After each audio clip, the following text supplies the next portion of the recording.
Buenos días, les damos la bienvenida al 16º Congreso Nacional de la Resonancia Magnética e Imagen Seccional de aquí del Centro Médico Nacional. Hoy, precisamente, yo soy el doctor Sergio Martínez Gallardo, encargado del área de resonancia magnética como director del área, y quiero darles el tema de lesiones ventriculares. Realmente, el objetivo principalmente de esta charla es primero recordar la anatomía del sistema ventricular. Posteriormente trataré de mostrar algunas lesiones características en mi imagen, en la resonancia magnética de estas lesiones que se encuentran en la región intraventricular, tanto benignas como malignas, para poder dar un diagnóstico posible y, si no, en ocasiones certero. Recordando la anatomía, generalmente los ventrículos laterales siempre tenemos uno derecho, uno izquierdo, y estos ventrículos laterales tienen una asta frontal, tienen un cuerpo, tienen un atrio trígono ventricular y tienen precisamente las astas temporales y las astas occipitales. Estos ventrículos laterales generalmente se comunican con el tercer ventrículo a través del agujero de Monro, y el tercer ventrículo a través del cuarto ventrículo se comunica a través del acueducto tesíleo o mesencefálico, y tenemos dos agujeros de Luschka, que precisamente estos agujeros de Luschka, derecho e izquierdo, generalmente van a drenar el líquido cefalorraquídeo hacia la cisterna magna. Solo tenemos uno central y posterior que precisamente va a drenar el líquido cefalorraquídeo hacia la cisterna magna. Precisamente en la imagen seccional es muy sencillo identificar este esquema, pero ahora hay que transportarlo precisamente a la resonancia magnética, y al transportarlo en la imagen seccional, el sistema ventricular, podemos ver aquí parte de un ventrículo lateral, no sabemos si es el derecho o es el izquierdo, pero aquí lo vemos en la línea media. En este plano axial vemos parte de esos ventrículos laterales a nivel del cuerpo, ya sea el derecho, el izquierdo. Podemos ver el tercer ventrículo aquí en este plano sagital, precisamente cerca del tálamo, porque precisamente está el tercer ventrículo y a los lados se encuentran precisamente los tálamos. Aquí vemos el tercer ventrículo en esta imagen seccional. Aquí logramos tomar parte de ese tercer ventrículo, pero nos damos cuenta que a los lados del tercer ventrículo encontramos precisamente los tálamos. Y podemos ver también en este plano axial las astas frontales, las astas occipitales, y precisamente también podemos encontrar los ventrículos laterales que conforman, las astas temporales que conforman a los ventrículos laterales. Y precisamente vemos al cuarto ventrículo en este plano sagital, y en este plano axial podemos ver precisamente al cuarto ventrículo. Sabemos que los agujeros de Luschka generalmente no los identificamos, normalmente solamente los visualizamos cuando hay patología como hidrocefalia, cuando hay hemorragia, que precisamente se llenan de sangrado los conductos de Luschka, y podemos identificarlos, y por aquí discurre precisamente el agujero de Magendie, que va a drenar el líquido cefalorraquídeo a través de la cisterna magna. El acueducto de Silvio, precisamente vemos la lámina cuadrigémina, vemos el mesencéfalo, y precisamente vemos ese conducto mesencefálico, y aquí vemos precisamente en esta región al conducto mesencefálico, que en algunas ocasiones dice que es la imagen del Mickey Mouse, y que viene siendo la boquita de ese ratón, o de la imagen del Mickey Mouse, es el conducto mesencefálico generalmente. Entonces, una vez identificado el sistema ventricular, bueno, también podemos traspolarlo igualmente en tomografía, que sería otra imagen seccional para poder identificar la anatomía del sistema ventricular en la imagen seccional. Hay que conocer las variantes anatómicas precisamente para no confundir patologías. Y entre estas variantes anatómicas tenemos al ventrículo lateral asimétrico, ¿verdad? Tenemos al cabum velum interpositum, al cabum velum septum, al cabum septum pellucidum y el septum pellucidum y vergae generalmente, ¿no?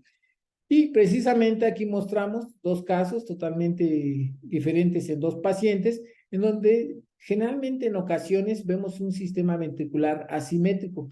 Y algo que hay que recordar siempre es precisamente al septum pellucidum, que muchas de las ocasiones se ve central, pero también podemos verlo cómo se desplaza el septum pellucidum hacia el ventrículo hipoplásico, o sea, hacia el ventrículo pequeño, y puede simular una lesión precisamente porque lo está desplazando, y realmente esto es muy común, esta variante anatómica.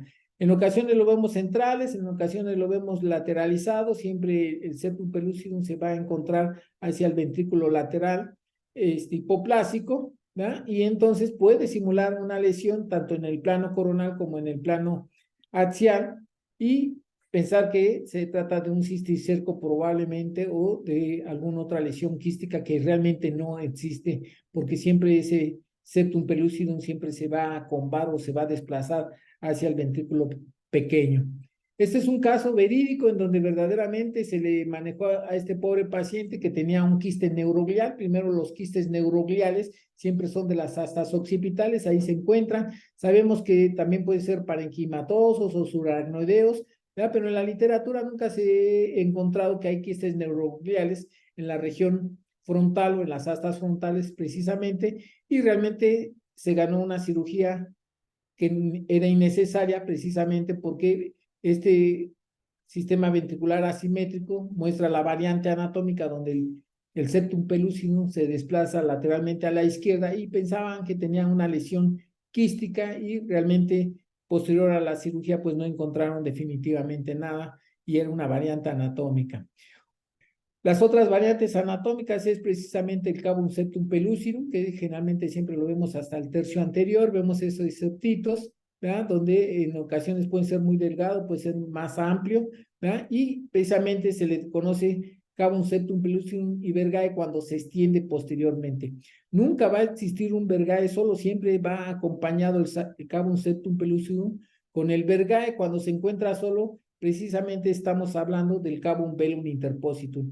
Y el cavum velum interpositum lo vamos a identificar siempre en los planos axiales, como dicen el signo de la casa de campaña, o esa imagen triangular que generalmente siempre solemos ver en los planos axiales. Este siempre ocurre de manera sola, esto no hay que manejarlo con un vergae. Recuerden que el septum pellucidum va acompañado con un vergae. Si lo vemos la imagen triangular en el plano axial, pues generalmente es un cavum velum interpositum.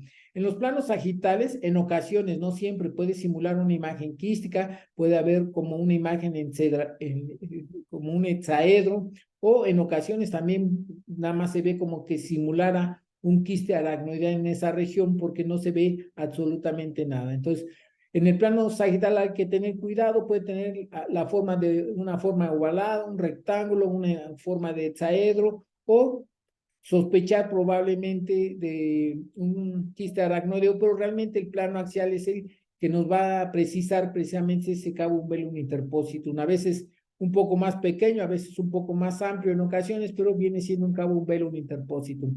También existe la coartación del asta anterior, es otra variante anatómica, y precisamente es porque la cabeza del núcleo caudado puede improntar más allá a las astas frontales, y nos puede hacer sospechar de un probable subependimoma o de una heterotopia nodular que realmente no existe. Hay que tener en mente la coartación del asta anterior como variante anatómica. También existen artefactos de flujo por movimiento de líquido cefalorraquídeo durante la radiofrecuencia. Al producir movimiento al líquido puede producir esos artefactos, y generalmente esos artefactos los vemos en la secuencia T2, en la secuencia FLIR, y pueden estar en su tercio anterior, en su tercio medio, pero no los vamos a identificar en los planos sagitales o en otras secuencias convencionales, ¿verdad? Entonces, realmente la mayoría de esos artefactos de movimiento siempre los vamos a ver en la secuencia T2 y en la secuencia FLIR, y en los diferentes planos convencionales en ocasiones no se ve, y es cuando nos damos cuenta que realmente se trata de un artefacto. Este artefacto también podemos verlo en el plano coronal, en las secuencias T1, siempre lo vamos a ver, también por movimiento de líquido cefalorraquídeo, siempre lo vamos a ver hacia el piso, porque en ocasiones pueden simular quistes coloides, pero los quistes coloides siempre los vamos a ver hacia el techo y siempre adyacente al agujero de Monro. Si los encontramos hacia el piso del tercer ventrículo, pues lo primero que sospechamos que se trata de un artefacto, y además si lo empezamos a buscar en los diferentes planos, pues no se va a identificar ni en el plano sagital ni en el plano axial en ocasiones, mientras que un quiste coloide, pues siempre lo vamos a identificar en todos los planos definitivamente. También los quistes de pletos coloides cuando son pequeños ni les hacemos casos, dicen que es un hallazgo frecuente, predominantemente en edades avanzadas, pero también los hemos visto en adolescentes, adultos jóvenes. Se dicen que cuando están presentes en fetos puede haber una trisomía a través del ultrasonido materno-fetal, puede haber una trisomía 18-21, ¿verdad? O también nos pueden simular quistes neuroepiteliales, porque también los quistes neuroepiteliales les gusta mucho la región de las astas occipitales. También existen los quistes subependimarios, pero son menos comunes o muy raros, más con los neurogliales. Realmente los quistes de los pletos coroides siempre los vemos en las astas occipitales, solemos verlos pequeños.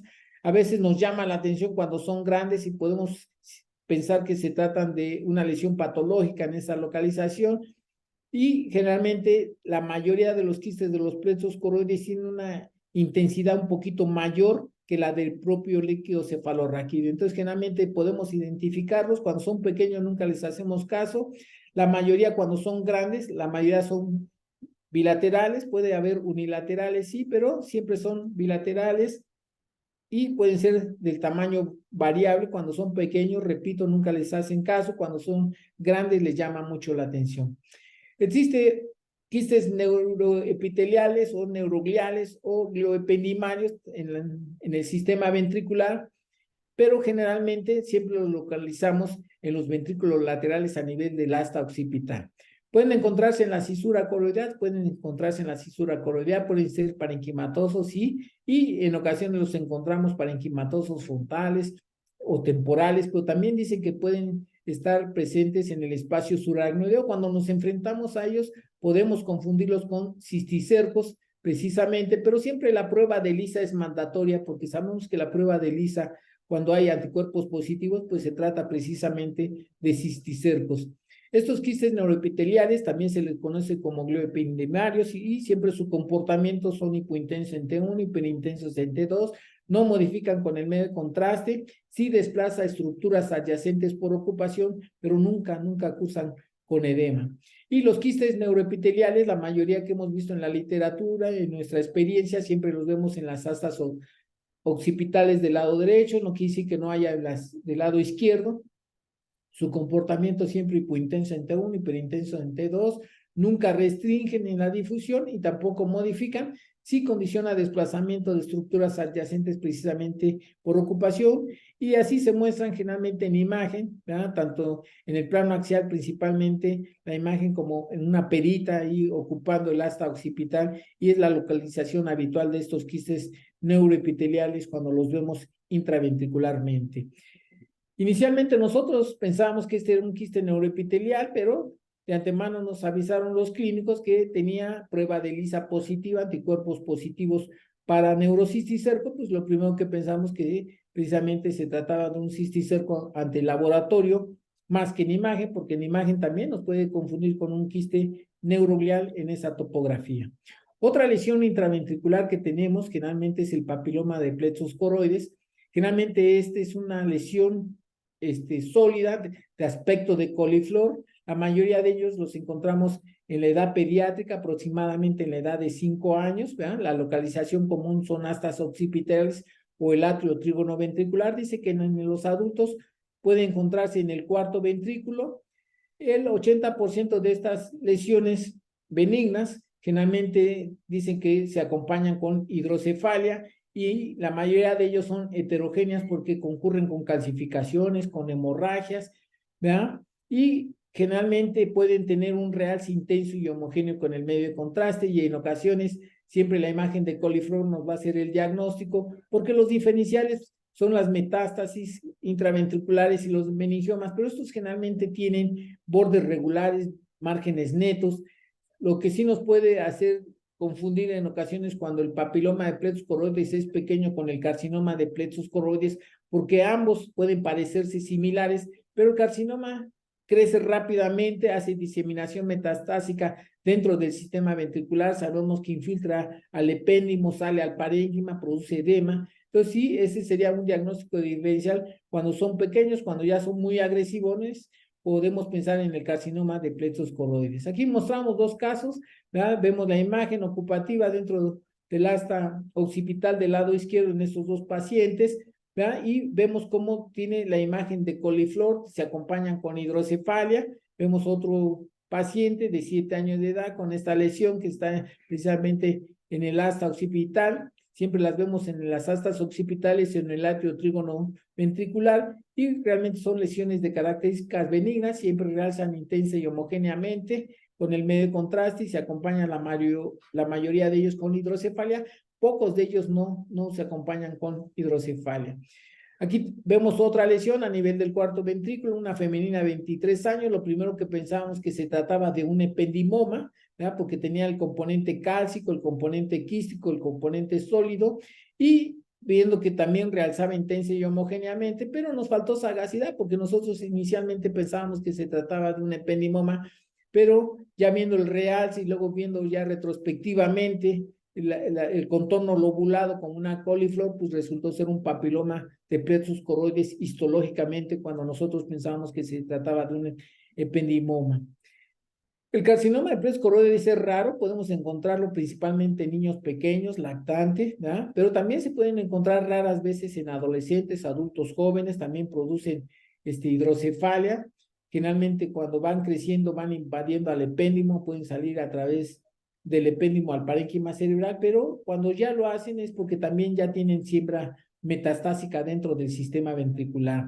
La mayoría de ellos son heterogéneos, siempre cuando son pequeños, nunca vamos a poder diferenciar al papiloma de plexos coroides con el carcinoma de plexos coroides. Y aquí mostramos un caso donde es una gran masa intraventricular, tiene una homogeneidad de intensidad intermedia en el T1, en el T2, ya hizo siembra metastásica, ya invadió al epéndimo, ya incluso también invadió al parénquima cerebral y está reforzando intensa y homogéneamente este carcinoma de plexos coroides.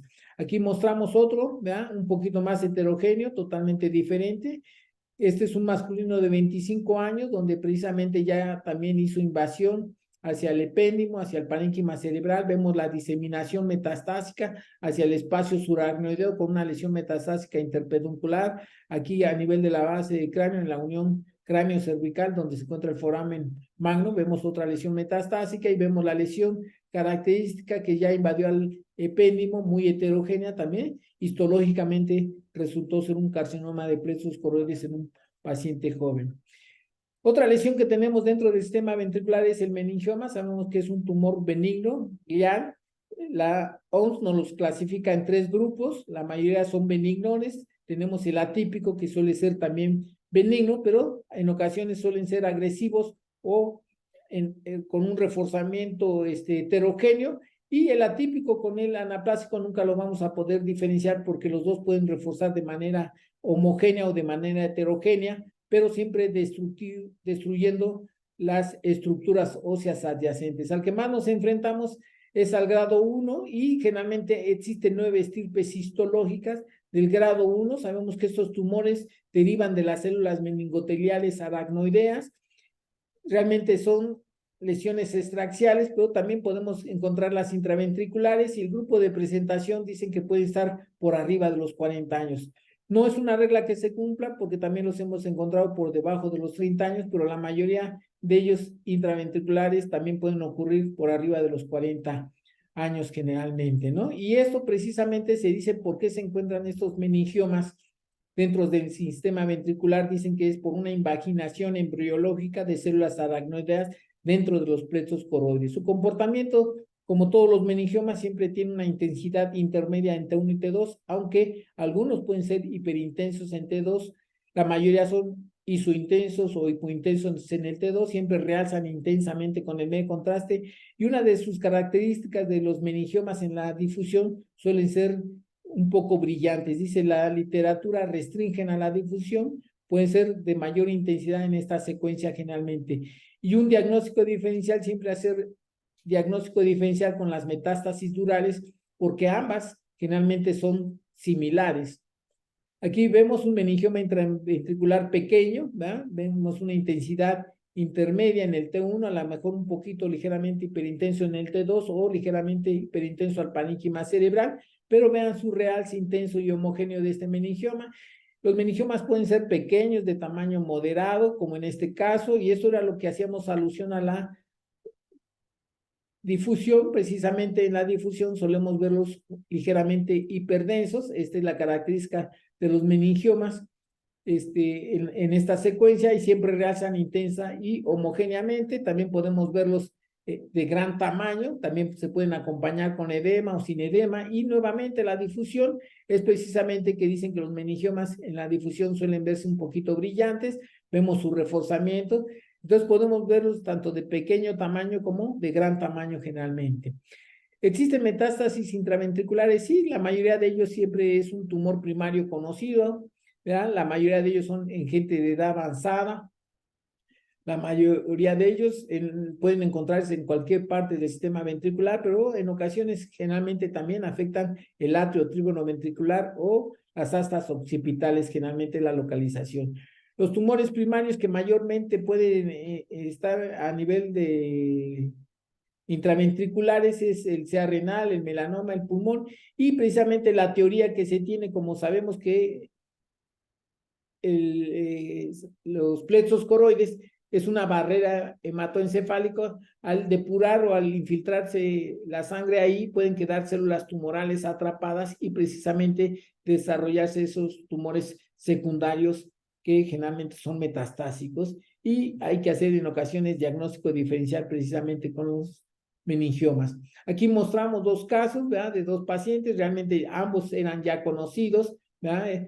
Un paciente que tiene una gran tumoración pulmonar, empieza con cefalea, piensan que tiene metástasis cerebral y nos encontramos esta lesión, y nos puede simular precisamente un meningioma, pero al antecedente de un tumor primario de una gran masa tumoral pulmonar, pues dijimos que esto es una metástasis, histológicamente resultó ser una metástasis. Generalmente los meningiomas no tienen esta localización, generalmente son del atrio o astas occipitales, pero también este paciente tenía una gran tumoración renal, que incluso se había ido el trombo ya hacia la aurícula derecha, había trombosado vena cava inferior, y pues no dudamos definitivamente que se trataba de una metástasis por un CA renal. Cuando vemos que en ocasiones tenemos el primario conocido y vemos estas lesiones, bueno, podemos sospechar que se tratan de metástasis hacia el sistema ventricular. Otra patología que solemos ver en el sistema ventricular precisamente es la ventriculitis o ependimitis y la plexitis. Sabemos que los plexos coroides siempre realzan intensa y homogéneamente, pero no deben de realzar tan intensamente, y además el epéndimo tampoco debe de realzar. Aquí estamos tomando parte de un paciente que tenía un absceso, ¿verdad? Y que precisamente ese absceso también tuvo afectación o extensión por contigüidad al sistema ventricular. El epéndimo nunca debe de reforzar, y ni los plexos coroides. Sabemos que los plexos coroides realzan, pero no tan intensamente. Cuando vemos ese reforzamiento, pues precisamente hay que pensar en una ependimitis y una plexitis. La plexitis y la ependimitis generalmente pueden viajar al sistema ventricular a través de vía hematógena con procesos infecciosos sistémicos, pero también puede hacerlo por contigüidad a través de un absceso o de un meningitis bacteriana generalmente. Aquí mostramos precisamente un paciente con un reforzamiento del epéndimo, vemos un nivel líquido-líquido, que la difusión precisamente nos demuestra que tiene un absceso intraventricular. Siempre los vemos parenquimatosos, pero también existen abscesos intraventriculares, y aquí precisamente este absceso está restringiendo en el beta hemílico intenso en el ADC, y vemos ese reforzamiento del epéndimo que no debe de ser normal. Vemos que los plexos coroides sí sabemos que realzan, pero no tan intensamente. Entonces aquí estamos demostrando un paciente que tenía un proceso infeccioso, era un paciente con insuficiencia renal crónica, se infectaron esos riñones nativos, y precisamente esta plexitis y esta ventriculitis viajó a través del sistema vía hematógena que infectó precisamente al sistema ventricular. Aquí vemos otro paciente también con una ependimitis, una plexitis. Dijimos que no debe de reforzar el epéndimo normalmente, vean, ni los plexos coroides tan intensamente, pero vean este catéter, un catéter de derivación jamás debe de modificar con el medio de contraste, y nos hemos encontrado en ocasiones reforzamientos de catéter con empiemas subdurales o abscesos subdurales, también pueden estar de localización parenquimatosa, y precisamente el proceso infeccioso de esta plexitis y esta ependimitis fue secundario a la derivación que se le infectó precisamente a este paciente. Otras lesiones que solemos encontrar principalmente en fosa posterior generalmente es al ependimoma y también al meduloblastoma, ¿verdad? Intraventricularmente, y estos ependimomas o tumoraciones generalmente lo vemos como en tercera frecuencia en la edad pediátrica y como primera frecuencia en adultos jóvenes, la mayoría de ellos, ¿no? Son tumores tan plastificados, tan reblandecidos, que dicen que pueden salir a través de los agujeros de Luschka, pueden salir a través del agujero de Mayeni. La mayoría de ellos son heterogéneos porque tienen componente sólido, quístico, cálcico, y además sabemos que estos tumores sangran generalmente, pero también se pueden encontrar sólidos simulándonos meduloblastomas, ¿verdad? Y la mayoría de ellos tienen un predominio en los varones, y a veces cuando se ven sólidos hay que hacer diagnóstico con los meduloblastomas. El astrocitoma pilocítico generalmente pertenece al parénquima cerebeloso, pero también dicen que se pueden encontrar dentro del sistema, a nivel del cuarto ventrículo, dentro del sistema ventricular a nivel del cuarto ventrículo, pero realmente es raro, ¿no? Y cuando los vemos, pues siempre los vamos a confundir con un ependimoma o un meduloblastoma, generalmente, ¿no? Y aquí mostramos un ependimoma adulto joven, ¿verdad? Varón, ¿verdad? Vemos una lesión ocupativa a nivel del cuarto ventrículo. Aquí lo precisamos precisamente en el plano sagital, está modificando con el medio contraste, tiene componente quístico, tiene componente cálcico, o probablemente sea área hemorrágica, pero tendría que ver en el plano sagital, realmente se trata de quiste, ¿verdad? Y perdón, calcificación, y precisamente al momento con el medio de contraste, pues está realzando de manera moderada y heterogénea. Mostramos otro ependimoma en otro paciente joven, también masculino, se ve heterogénea, ¿verdad? Y al verlo heterogéneo, pues podemos sospechar en ependimomas. Generalmente, la mayoría de los ependimomas son heterogéneos, pero pueden ser sólidos. La mayoría de los meduloblastomas suelen ser sólidos, pero también pueden ser heterogéneos generalmente. A veces no es fácil diagnosticar un ependimoma contra un meduloblastoma. Sabemos que los meduloblastomas predominan en niños, el ependimoma como en tercera frecuencia de las lesiones de fosa posterior, y en los adultos jóvenes generalmente es el ependimoma como primera lesión hacia el cuarto ventrículo. Los meduloblastomas, repetimos, realmente son tumores de la edad pediátrica. Generalmente la edad de presentación dice que va del recién nacido a los 10 años. La edad promedio en la cual se han encontrado la mayoría de ellos son entre los 4 o los 5 años aproximadamente. Sabemos que es un tumor que se origina del vermis cerebeloso o del techo del cuarto ventrículo, y se va a meter precisamente al cuarto ventrículo, y en los adultos jóvenes también se origina en esas dos regiones, pero también pueden emigrar precisamente hacia ambos hemisferios cerebelosos, generalmente en los adultos jóvenes, pero también pueden encontrarse también en el cuarto ventrículo en los adultos jóvenes. La mayoría de ellos son sólidos, pueden ser heterogéneos, ¿verdad? Pueden simularnos también un ependimoma cuando son heterogéneos, de ahí que hay que hacer diagnóstico diferencial con ellos. Y precisamente aquí mostramos un caso de un paciente de 13 años, ¿verdad? En donde vemos una lesión sólida de intensidad intermedia en el T1, ligeramente hiperintensa, pero casi homogénea, y con el medio de contraste realza esa tumoración en este paciente de 13 años, pues lo primero que pensamos es en un meduloblastoma. Probablemente podemos agregarle remotamente un ependimoma, ¿verdad? Pero la mayoría de los meduloblastomas son sólidos, no quiere decir que no haya heterogéneos, ¿verdad? Pero por lo pronto, al verlo sólido, pues pensamos en un meduloblastoma, sin poder descartar un ependimoma. Nosotros cuando vimos esta lesión en cuarto ventrículo, precisamente precisamos que se trataba de un meduloblastoma, ser un niño pediátrico, y resultó ser un astrocitoma intraventricular. Claro, no faltó como diagnóstico de diferencial el ependimoma. El histológico resultó ser un astrocitoma intraventricular, entonces también podemos encontrar astrocitomas intraventriculares, pero estos son verdaderamente raros en esta topografía. Existe otra lesión que solemos encontrar en los ventrículos laterales, que es el neurocitoma central.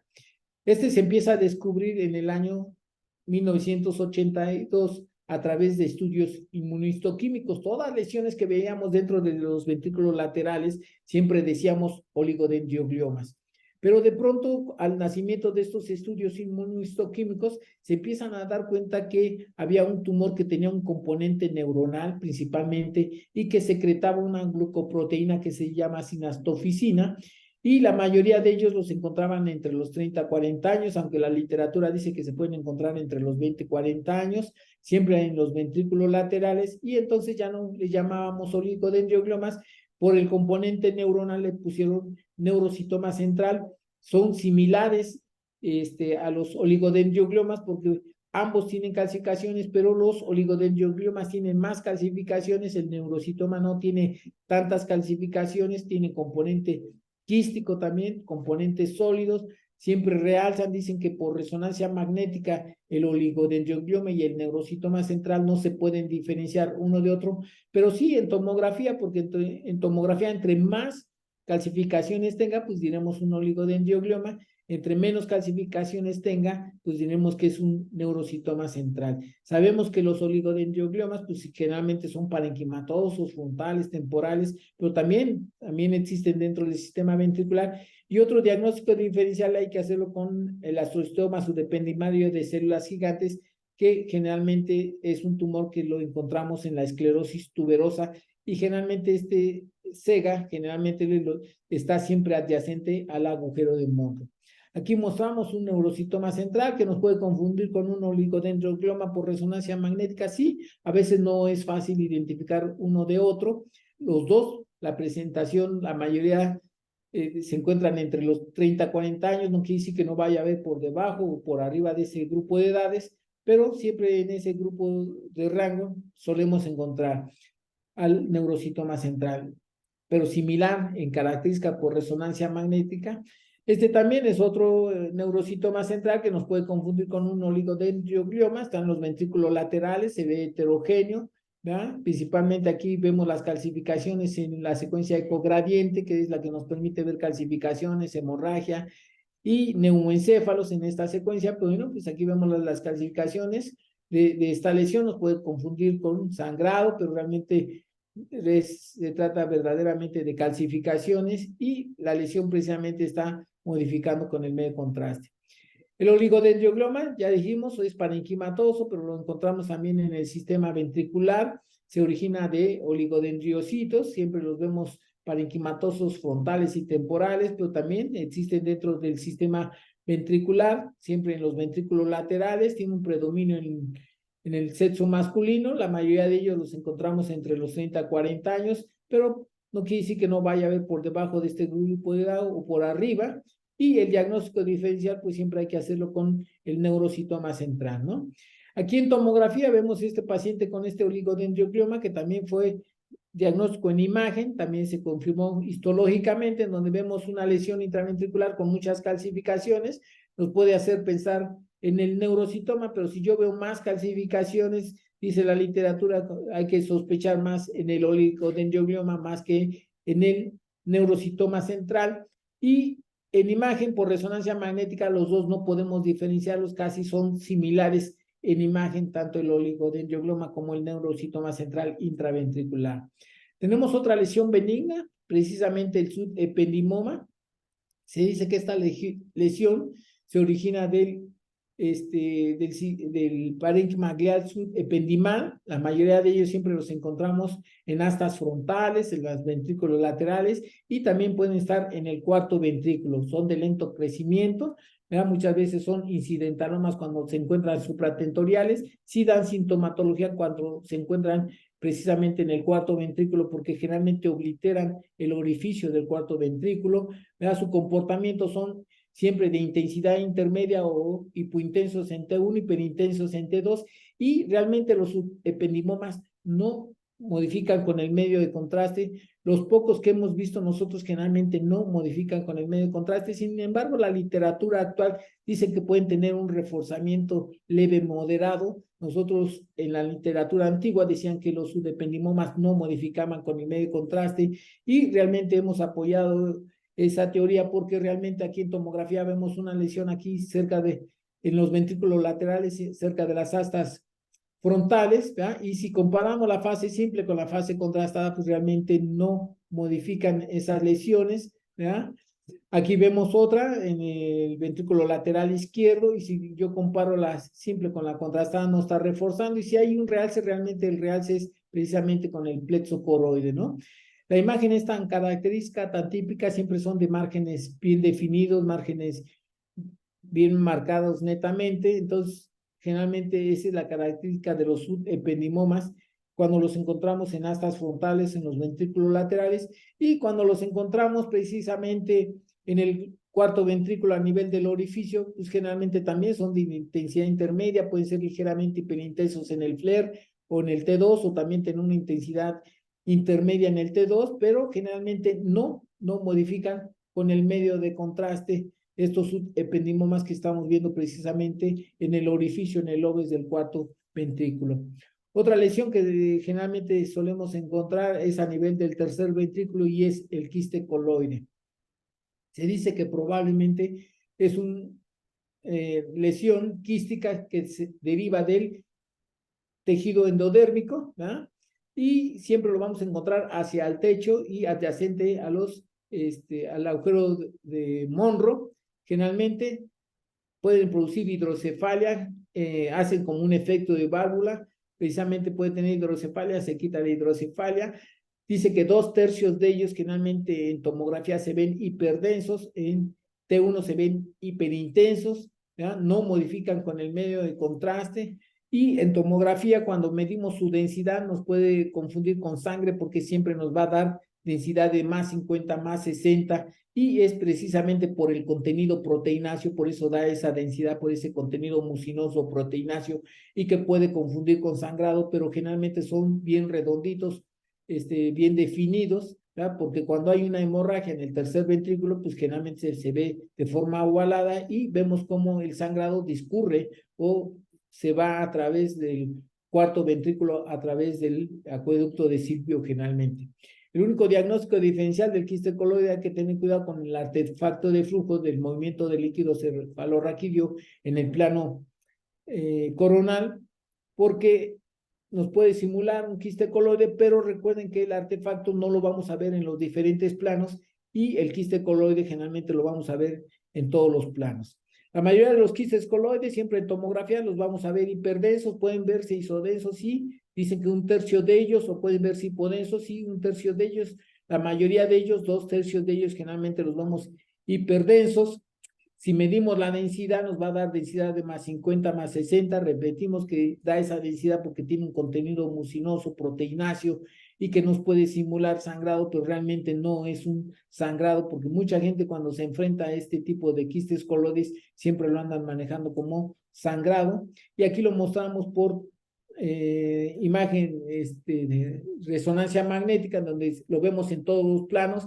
Siempre tiene la topografía del tercer ventrículo. Se han encontrado quistes coloides supracelares, sí, los hemos encontrado supracelares, ¿verdad? Y cuando los encontramos supracelares nos puede confundir precisamente en la resonancia magnética con quistes dermoides, pero si vamos a buscar la tomografía, generalmente tienen también una hiperdensidad en tomografía generalmente, y la densidad siempre nos va a dar de más 50, más 60, simulando sangrados generalmente cuando se encuentran de localización supracelares. Realmente son raros generalmente, siempre el quiste coloide siempre lo encontramos precisamente en el tercer ventrículo, y ahí hace rato mostramos que esta es la región del tercer ventrículo. Ahí vemos el tercer ventrículo, a los lados vemos los tálamos, ¿verdad? Lo estamos viendo hacia el techo, ¿verdad? Y adyacente al agujero de Monro. Y esto es lo que pretendo, que cuando vemos este artefacto no lo vamos a ver en todos los planos, y el artefacto siempre lo vamos a ver hacia el piso, mientras que el quiste coloide siempre va a estar hacia el techo y adyacente al agujero de un Monro. Por eso nos produce generalmente hidrocefalia lo vamos a ver en todos los planos y no se va a ver en todos los planos generalmente. Tenemos nódulos subdependimarios en la esclerosis tuberosa. Sí, sabemos que la esclerosis tuberosa es un trastorno autosómico dominante. Generalmente son lesiones benignas, son pacientes que cursan con crisis convulsivas. Sabemos que es una facomatosis, generalmente esta patología. Estos nódulos que se encuentran en el epéndimo precisamente llegan a calcificar, llegan a modificar con el medio de contraste, y los que se llegan a encontrar adyacentes al agujero de Monro pueden producir un tumor que precisamente es el astrocitoma subdependimario de células gigantes. Precisamente esos nódulos hay que hacer diagnóstico diferencial con la heterotopia nodular, pero sabemos que la heterotopia nodular no calcifica, no modifica con el medio de contraste. Sabemos que es un trastorno de la migración cortical, generalmente la heterotopia. Entonces sí podemos diferenciar, y además estos nódulos subdependimarios que están presentes en la esclerosis tuberosa también se acompañan con amartomas, que precisamente los llegamos a encontrar en la unión sustancia gris, sustancia blanca. Y aquí mostramos esos nódulos subdependimarios, la mayoría de ellos son irregulares, amorfos, ¿verdad? Llegan a calcificar generalmente, donde los vemos mucho mejor en la tomografía, pero también podemos verlos en el eco gradiente, esas calcificaciones, o en ocasiones también en las secuencias T2 podemos ver esas calcificaciones. Generalmente pueden modificar con el medio de contraste, a la administración del medio de contraste pueden realzar esos nódulos, y sabemos que se acompañan con esos amartomas, que también estos amartomas también pueden llegar a calcificar. Sabemos que son pacientes que llegan a tener crisis convulsivas, porque también se acompañan con tumores, ¿verdad?, que se forman ahí adyacentes al agujero de Monro, que viene siendo precisamente el astrocitoma subdependimario de células gigantes, ¿no? El astrocitoma de células gigantes, repetimos, está asociado con la esclerosis tuberosa. También se originan de nódulos subdependimarios adyacentes ahí. La mayoría de ellos siempre los encontramos adyacentes al agujero de Monro. Dice que se presentan antes de los 20 años, no quiere decir que no vaya a haber por arriba de los 20 años, son de lento crecimiento. Pueden ser heterogéneos, pueden ser sólidos, ¿verdad? Generalmente tienen calcificaciones, siempre realzan con el medio de contraste. Y aquí mostramos un paciente con esclerosis tuberosa, precisamente vemos algunas calcificaciones ahí subependimarias que probablemente esté modificando. Aquí vemos las calcificaciones y que probablemente esté modificando con el medio de contraste, y precisamente es un paciente con esclerosis tuberosa que presenta hidrocefalia, y aquí vemos precisamente una tumoración de un componente sólido quístico, que precisamente el componente sólido está modificando con el medio de contraste. Dos pacientes totalmente diferentes, en una tomografía con un SEGA, tenía sus amartomas, ¿verdad? Aquí logramos identificar esos amartomas. Tenía antecedentes de la esclerosis tuberosa, se presenta con hidrocefalia, y precisamente vemos esta tumoración sólido-quística, que el componente sólido está realzando. Aquí vemos otra tumoración en esa localización, y que con el antecedente de pacientes con esclerosis tuberosa, pues hay que sospechar, y más si están adyacentes al agujero de Monro, en astrocitomas de células gigantes, que está presente en este tipo de patología. La heterotopia nodular, ya hablamos un poco de ello, que es un trastorno de la migración cortical, siempre producen crisis convulsivas, pueden tener un retraso cognitivo leve o no tenerlo, o moderado. Generalmente siempre los encontramos en el epéndimo. Dicen que tiene márgenes bien lobulados, estos heterotopia nodular. Sabemos que no calcifican, no refuerzan. Lo que siempre van a calcificar y van a reforzar son los nódulos de la esclerosis tuberosa. Estos no, porque es precisamente tejido cortical que precisamente emigra al epéndimo. También tenemos otros dos subtipos, el laminar y el que se encuentra en placa hacia la sustancia blanca profunda, ¿verdad? Pero no es el caso de este tema. Precisamente lo único que tratamos de representar es la heterotopia nodular de estos nódulos, que solemos verlos similar a la intensidad de la corteza, porque es un trastorno de la migración cortical, y los vemos ahí en el epéndimo. A veces vemos 1, 2, 3, o a veces vemos muchos, como en este caso, que está con varios nódulos ahí ependimarios, ¿verdad? Siempre el sistema ventricular debe de tener márgenes netos, y generalmente estas lesiones no modifican con el medio de contraste, ¿verdad? Y esto se trata de una heterotopia clásica. También tenemos astrocitomas del septum pellucidum que nos pueden confundir con quistes coloides, pero realmente la lesión se encuentra precisamente adyacente al septum pellucidum. Aquí vemos en el plano sagital, en topografía o adyacente al septum pellucidum, la lesión no se encuentra dentro del tercer ventrículo, ¿verdad? Y tienen siempre los astrocitomas del septum pellucidum, son tipo 2, ¿verdad? Siempre van a tener esa intensidad intermedia en T1, se ven hiperintensos en T2 y generalmente no modifican con el medio de contraste. Hay que tenerlos en mente porque podemos confundirlo con los quistes coloides. Ya dijimos que 2/3 de ellos se ven francamente hiperintensos, 1/3 de ellos pueden ser iso o hipointensos, o también nos puede confundir con un subependimoma porque no están modificando con el medio de contraste, pero al estar en la topografía del septum pellucidum, por lo primero que pensamos que son astrocitomas del septum pellucidum más que de otro tipo de lesiones. También tenemos quistes aracnoideos intraventriculares, son raros, siempre los vemos en el cuarto ventrículo, pero también se pueden encontrar en los ventrículos laterales, es una localización no habitual. Sabemos que los quistes aracnoideos siempre son en la fosa media, ¿verdad? Pero podemos encontrarlos intraventriculares y cuando los vemos intraventriculares, pues lo primero que vamos a sospechar es neurocisticerco, pero siempre la prueba de ELISA con anticuerpos positivos para cisticerco es la prueba que nos va a ayudar mucho para poder descartar que se trata de quistes cisticercosos. También nos puede confundir con los neurogliales o con los subependimarios, ¿verdad? Pero realmente histológicamente resultó ser un quiste aracnoideo, podemos encontrarlos en esta topografía, sí, pero generalmente son raros. Vea, los quistes aracnoideos, la mayoría de ellos siempre los encontramos en cuarto ventrículo y cuando los encontramos en cuarto ventrículo hay que hacer diagnóstico de diferencial contra el cuarto ventrículo atrapado, ¿verdad?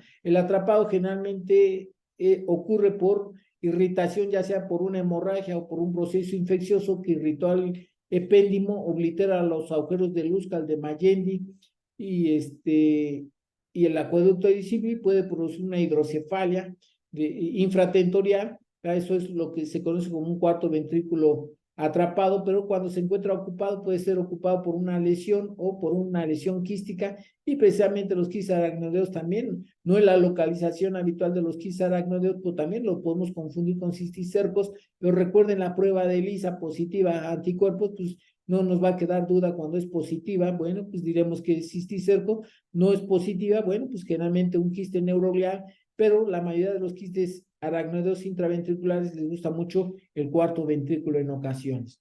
Intencionadamente puse este caso para poder demostrar un quiste epidermoide contra un quiste aracnoideo, ¿verdad? Ambos se pueden ver hipointensos en T1, hiperintensos en T2, pero generalmente los quistes epidermoides siempre van a restringir en la difusión.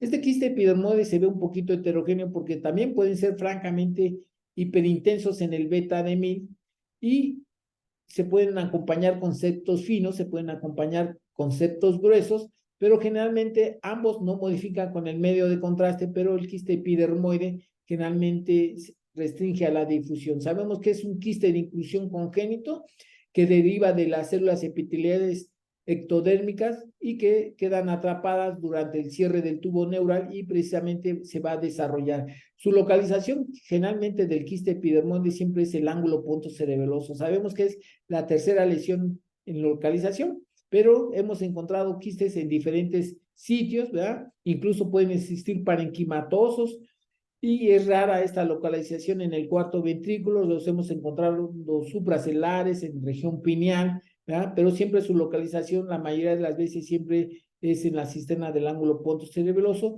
y su característica de quiste aracnoideo contra el quiste epidermoide siempre va a ser la difusión porque estos quistes generalmente restringen a la difusión. En conclusión, quiero decir que para llegar a hacer un diagnóstico probable dentro de las lesiones dentro del sistema ventricular hay que ver o contar con la edad, con la localización, a veces nos ayuda el sexo y ver las características precisamente de estas lesiones para poder llegar a un diagnóstico y a un tratamiento adecuado de cada uno de ellos. Te doy las gracias por su atención